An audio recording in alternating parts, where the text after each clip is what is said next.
Hello everyone and welcome back to Packs and Recreation, Cowboys Edition. And today we continue the saga with another collector booster box from Outlaws at Thunder Junction. So, as promised on previous episodes of Packs and Recreation, we said that the next time we open a collector booster box, we will talk about the story of Outlaws at Thunder Junction. And if you're a story-savvy person for MTG, you will be thinking, what story?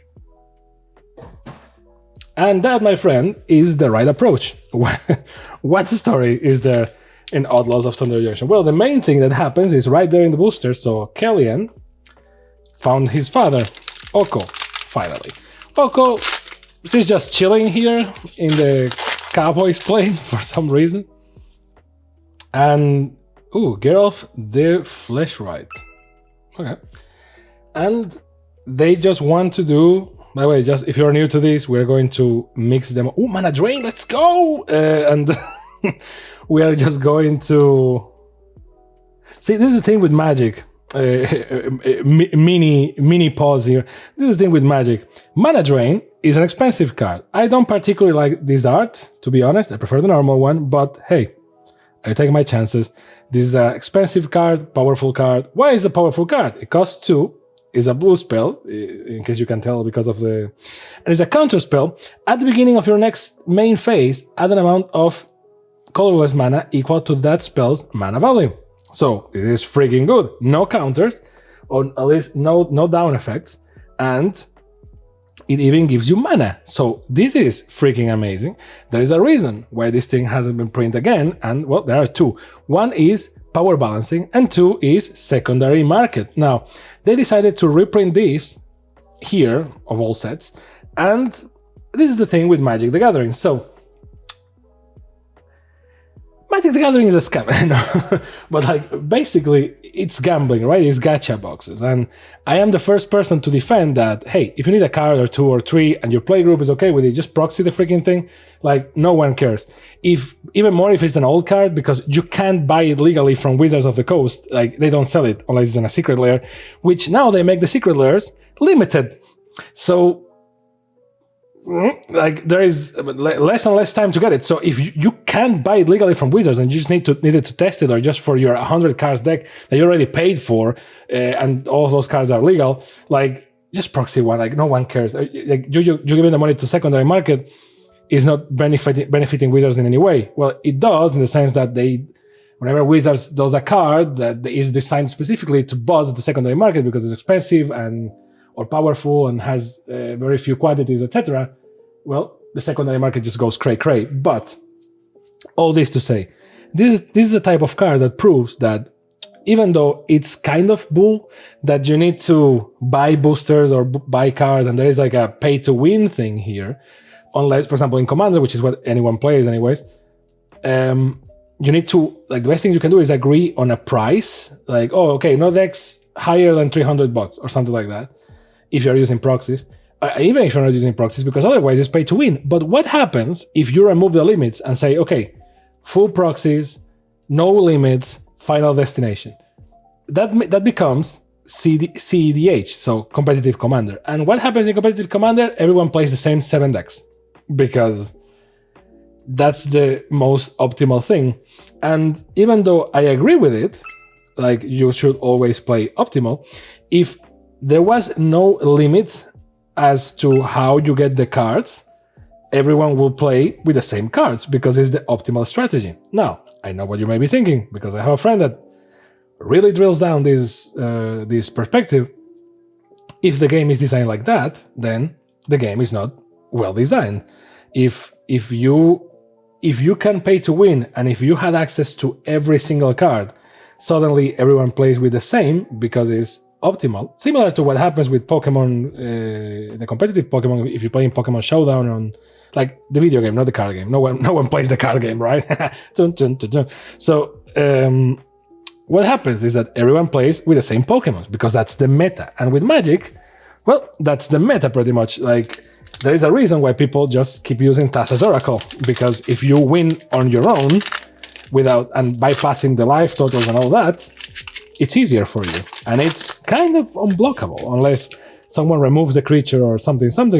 But, Collector's Cage. But at the end of the day, the decks will look, Grindstone. The decks will become more or less the same, which means one of two things. Like, the game is not properly designed, because if you had access to all the cards, everyone will build pretty much the same deck, and it also shows why Commander exists. Commander exists as a counter maneuver to Wizards' strategy, because Wizards' strategy is, understandably so, you need to buy cards and keep buying cards and keep buying cards and keep buying cards, and the competitive formats that no one cares about anymore because the prices are formats that force you to play with recent cards. So the reason why a lot of people don't play Standard is because they need to be on top of the clock, like you need to rebuild your deck every X time, or you need to build X decks and buy a lot of cards. And because of stuff like that is why Commander was born. Commander is a casual format. In case that you don't know what Commander is, which will be very weird if you're watching this channel, but Commander, 100 cards, singleton, so 100 unique cards except for lands, basic lands, and that was born as an answer to that whole strategy, which was, hey, we don't want to buy 4 copies of each, and the standard cards are no longer legal, so we should use the cards that we have at home. And if you, by law, Archmage's Charm, you can only use 1 copy of each, then problem solved. A lot of the economy problems are solved, but then you have that whole kitchen table feeling that people love about Commander, that is, multi-duplication, that is, create a token that's a copy of target artifact or creature you control, except it's an artifact in addition to its other types. It gains haste until the end of turn, sacrifice at the beginning of the next end step. Grit's Gambit, amazing art. An enchantment: when Grit's Gambit enters the battlefield, you draw 3 cards, gain 6 life, and create 3 2/1 black bat creature tokens with flying. Funny, the bats are also by the same artist. At the beginning of your end step, you discard a card, lose 2 life, and sacrifice a creature. When Grit's Gambit leaves the battlefield, you discard 3 cards, lose 6 life, and sacrifice 3 creatures. So it is a Gambit indeed. Decisive Denial, which I don't know if we don't have a bat yet in the tokens, because I wanted to show you that. But Decisive Denial, Murder, Forest, and now the normal cards. So what happens when you just use the cards that you have laying around in your house is that you get creative. And nowadays, a lot of the fun of Commander is about being creative. And a lot of the debates around Commander are about feeling good when playing, respecting the other players' time, the other player, like not having an overpowered deck because, you're playing to pass the time, not to be competitive. If you want to be competitive for the sake of competition, Bedevil, you should play CDH, and no one cares about that. Archmage's Charm again, nice. Savvy Trader. But if you want your friends to have a good time, Commander is weird because it has less rules and less restrictions than other formats. And however, it has more rules because it has a lot of social rules, and a lot of those social rules are to avoid feels bad, because a Commander game can be an hour or more, and normally you play once a week, and you don't want people to feel like they wasted their time, right? So everyone needs to be on top of the game, everyone needs to blah, blah, blah, and also the decks need to be more or less balanced, and that's where the whole building stuff with the cards you have laying around at home comes from. But also, like, if you're going to proxy, putting a limit on how much you can proxy, because otherwise everyone plays with the same decks, the same 7 decks from the meta on CEDH. So, and that's kind of the beauty. So my recommendation to you all watching at home will be, like, define a monetary value limit, because some people are like, okay, if you have 1 copy of the card, you can proxy it as many times as you want, and I agree with that. because otherwise you need to keep moving the card between decks, and that's a pain in the ass. But also, that's kind of pain to win, so that means that I still need to buy it from the secondary market. And no one cares about that. Like, you know, so to me, the optimal approach is agree on a price limit and share your deck lists before the Friday Night Magic or the Commander night.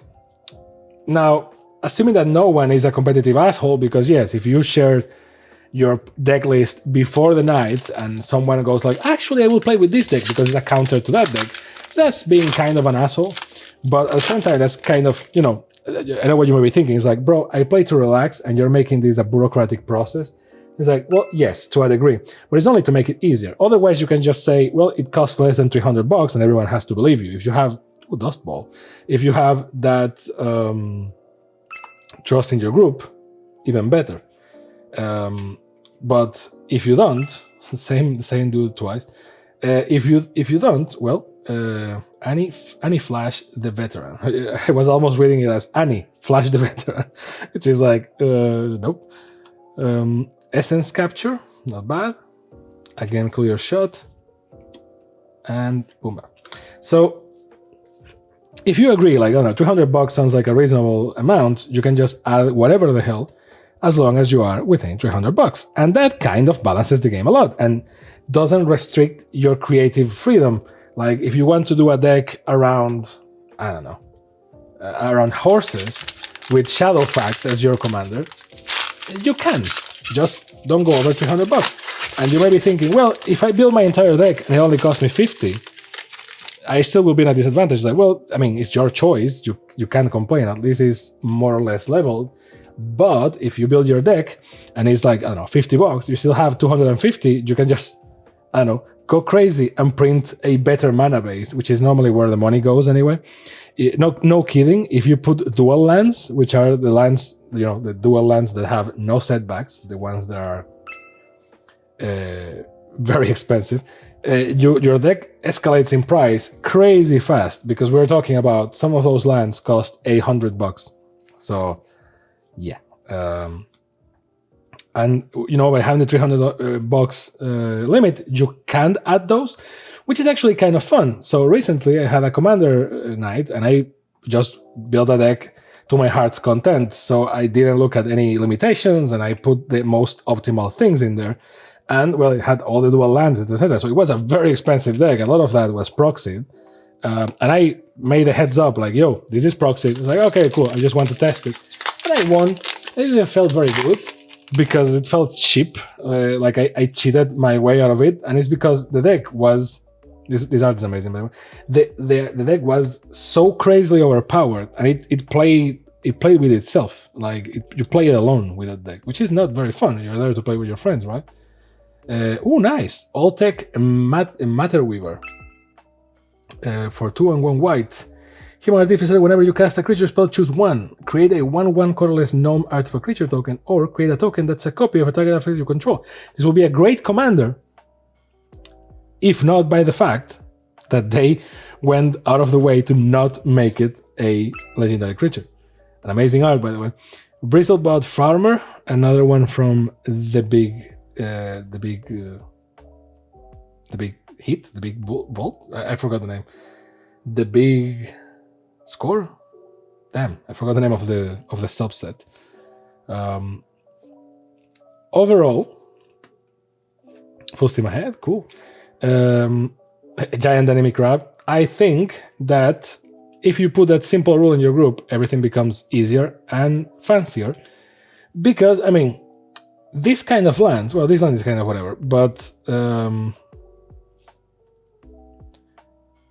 enter stabbed and you choose a color, so this is good, right? It's not ultra good, but you know that cliche phrase that is like, limitation inspires creativity?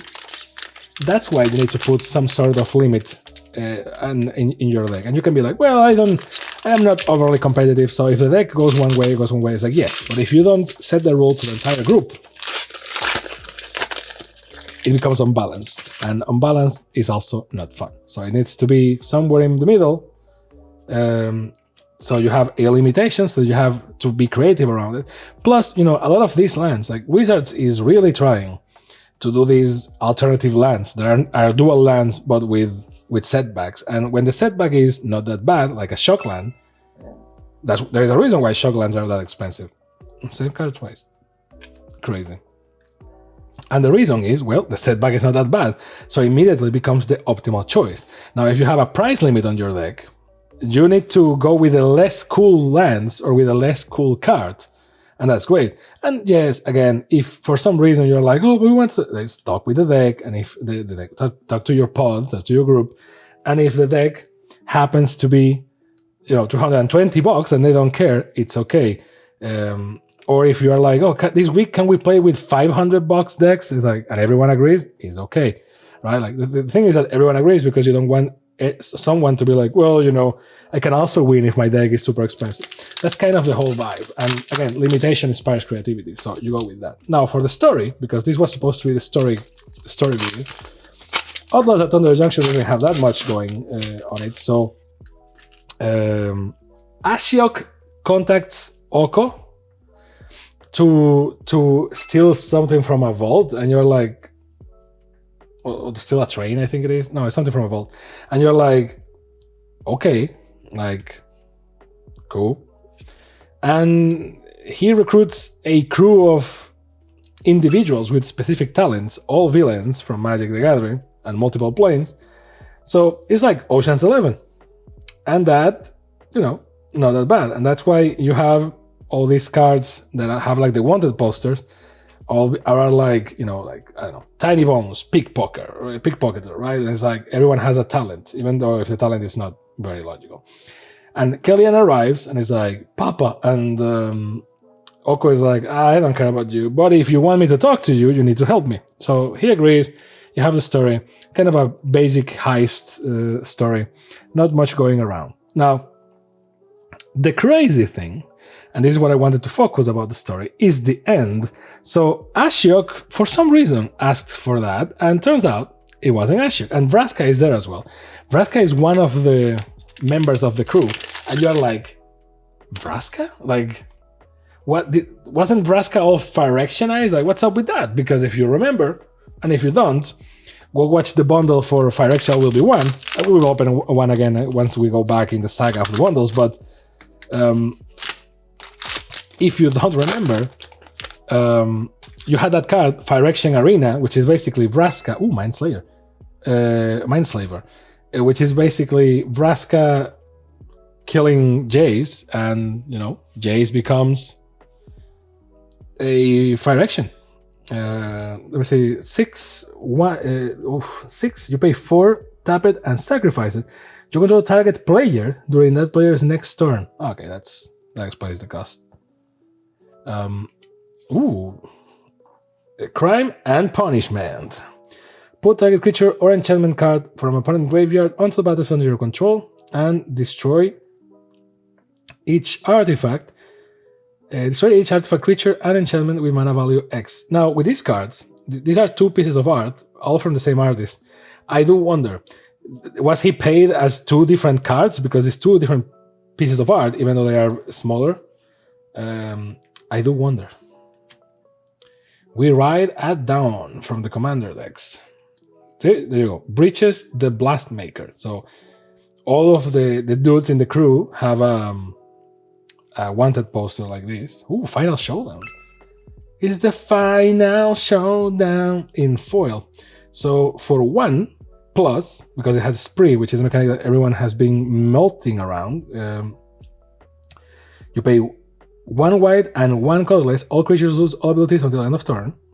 You pay any color, or generic as they call it. Choose a creature you control. It gains indestructible until end of turn. And if you pay 3 and 2 white, destroy all creatures. So if you pay all that, a creature that you have is indestructible, so it doesn't get destroyed, and everyone loses abilities.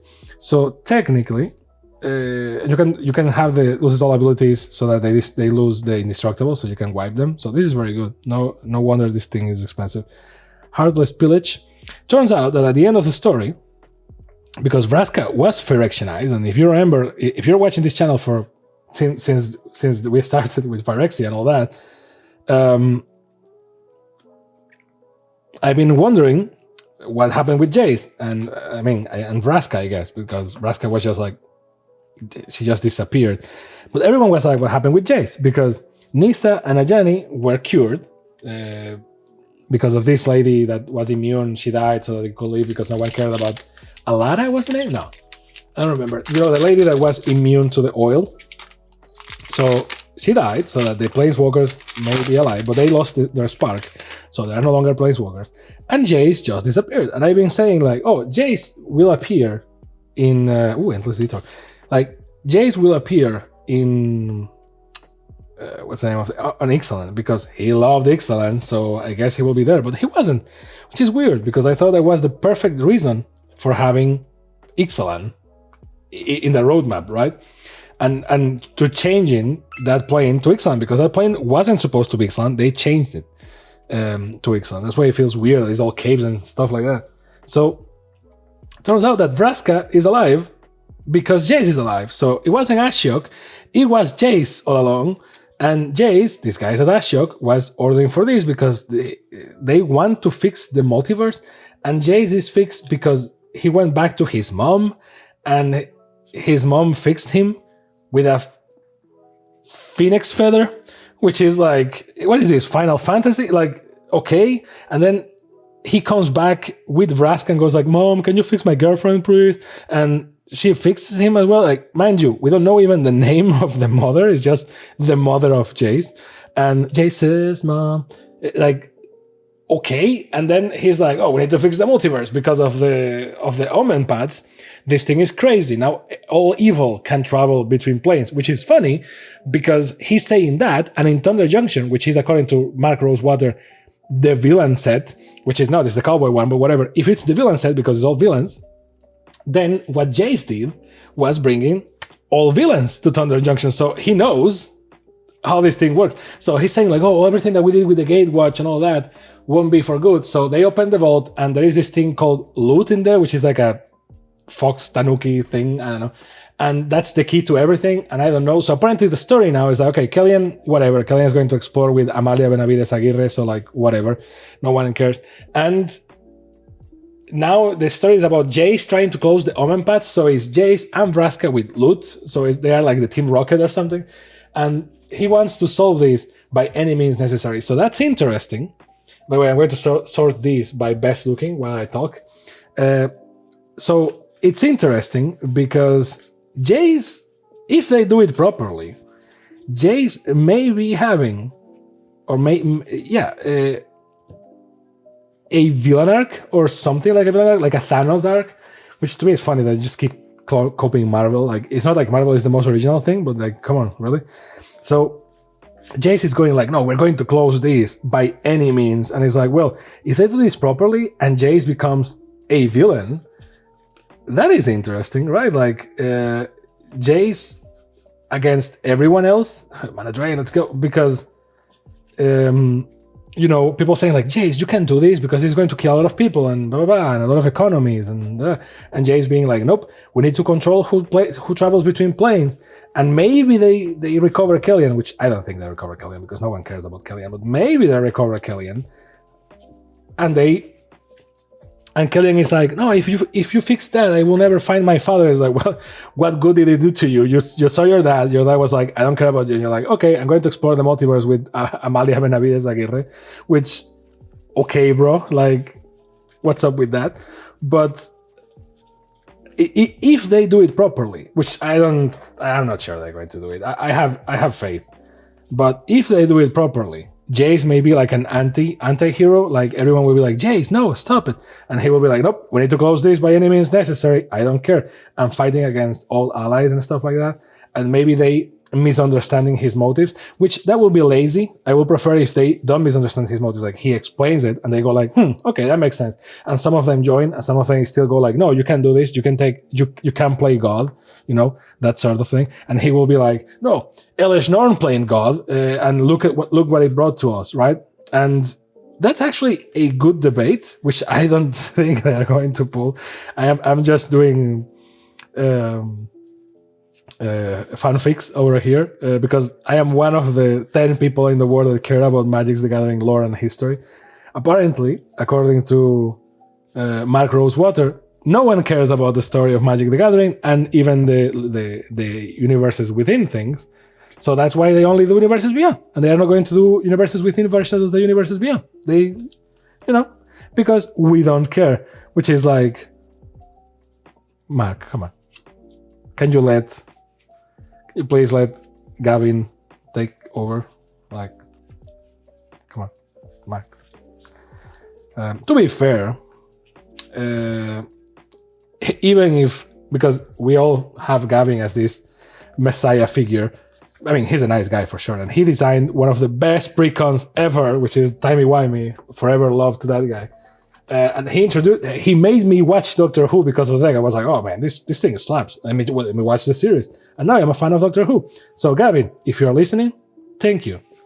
And we need more people like Gavin. Like, he's very close to the community and, no barriers there.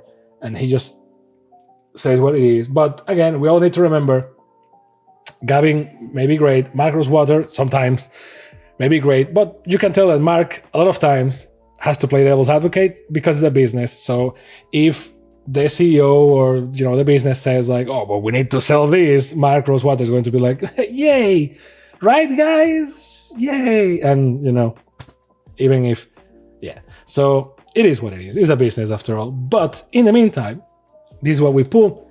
Let me know down below and let me know what you thought about the story of Thunder Junction and if you care more about Universes Within or Universes Beyond. Anyway, thanks for watching, and I hope to see you next time on PAX and Recreation. Bye!